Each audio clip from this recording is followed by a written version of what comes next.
Yeah. Do you, and it's interesting because as you discuss it in the book, this question of like the punishment, when you read it, you can see like, all right, these people who are employing emotional blackmail, that's the only way that they see, I suppose, to get leverage. Right. That's a very good point.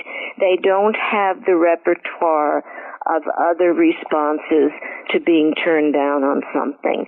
They don't know how to accept something in a gracious or loving way. They don't know how. All they know is, oh, you're not going to give me what I want? Well, the hell with you, and you're going to feel the brunt of my wrath now. Then they yell.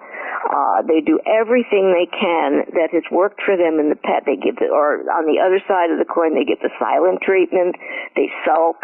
They slam doors, get in their car, and the wheels will be screeching because they're so upset and angry. And you're left feeling horrible because the person that you care about, you've upset them.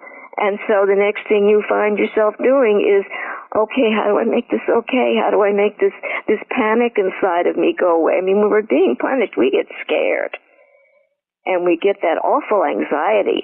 And we will do almost anything, including compromising our self-respect and our well-being to make that panic go away. And because they say people that are targets of emotional blackmail, when I work with them and teach them how to counteract it, they say, oh, I couldn't stand it if he got mad at me, or I couldn't stand it if he walked out. Yeah, you can. You can stand it. Quit lying to yourself. You're a grown-up person with options and choices. You can stand it.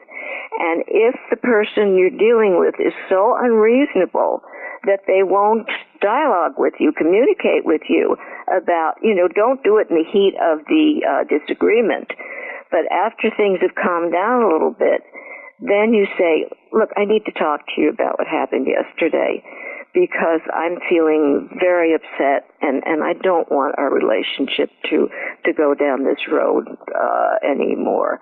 And so it's real important to gather up your courage because nothing will change if you can't wait for the other person to change. The only way the other person is going to change is if you change. That doesn't mean you're doing bad things. If you're the target of emotional blackmail, it just means that you're letting your fears run your life and make your choices for you. That's what has to change.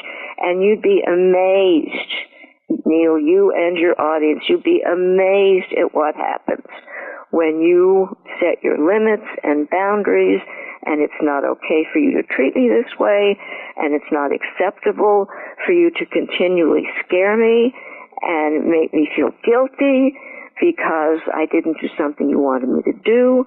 How can we work together to find a way to make this that's negotiating for a healthier relationship. I mean, we all have choices when a relationship goes off the track. We can accept things the way they are, not my favorite choice.